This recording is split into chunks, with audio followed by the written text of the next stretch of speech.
વડોદરા મહાનગરપાલિકા દ્વારા શહેરના તળાવોના બ્યુટિફિકેશન પાછળ લાખો કરોડો રૂપિયાનો આંધણ કરવામાં આવે છે, પરંતુ આ વિકાસની વાસ્તવિકતા કેટલી પોકળ છે તેની સાબિતી વાડી વિસ્તારમાં આવેલું રામનાથ તળાવ આપી રહ્યું છે. કરોડોના ખર્ચ બાદ પણ આ તળાવ હાલમાં ગંદકીનું સામ્રાજ્ય બની ગયું છે. વડોદરાના વાડી વિસ્તારમાં આવેલા રામનાથ તળાવના બ્યુટિફિકેશન માટે પાલિકા દ્વારા લાખો રૂપિયા ખર્ચવામાં આવ્યા હતા, જેનો હેતુ લોકો માટે હરવા ફરવાનું સ્થળ બનાવવાનો હતો. પરંતુ આજે સ્થિતિ તદ્દન વિપરીત છે.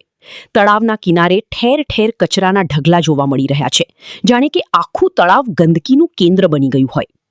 માત્ર ગંદકી જ નહીં, તળાવની વચ્ચે શોભા વધારવા માટે લગાવવામાં આવેલો ફુવારો પણ લાંબા સમયથી બંધ અને તૂટેલી હાલતમાં છે.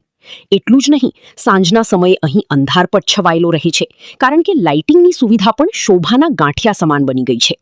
સુરક્ષાના નામે અહીં કંઈ જ નથી, જેના કારણે સ્થાનિકોમાં ભારે રોષ જોવા મળી રહ્યો છે. આ મામલે હવે રાજકારણ પણ ગરમાયું છે. વોર્ડ નંબર 14ના કોંગ્રેસના કાઉન્સિલર દીપા શ્રીવાસ્તવ અને તીર્થ બ્રહ્મભટ્ટે તળાવની સ્થળ મુલાકાત લીધી હતી.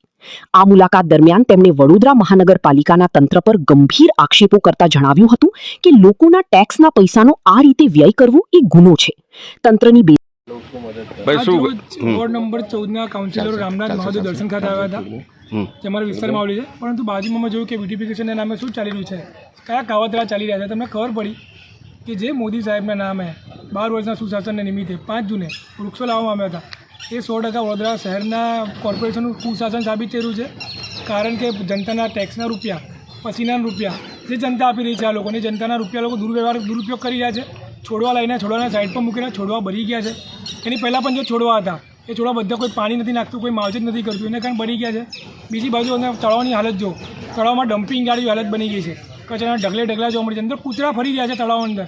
આ તે કેવું તળાવ, કૂતરા નમવા માટે તળાવ બનાવ્યું છે, કે પાણી નથી, તળાવમાં ગંદકીનું ચારે બધું સાંભળે છે. તો આ તે કેવું લોકો બ્યુટિફિકેશન કરી રહ્યા છે. આ માત્ર જનતાના રૂપિયાનો દુર્વ્યવહાર થઈ રહ્યો છે. આ લોકોએ રામના તળાવ, રામના નામને પણ નથી છોડી ભ્રષ્ટાચાર માટે. વિચાર કરો કે જે લોકો રામને ના છોડતા જનતાને શું છોડવાના છે.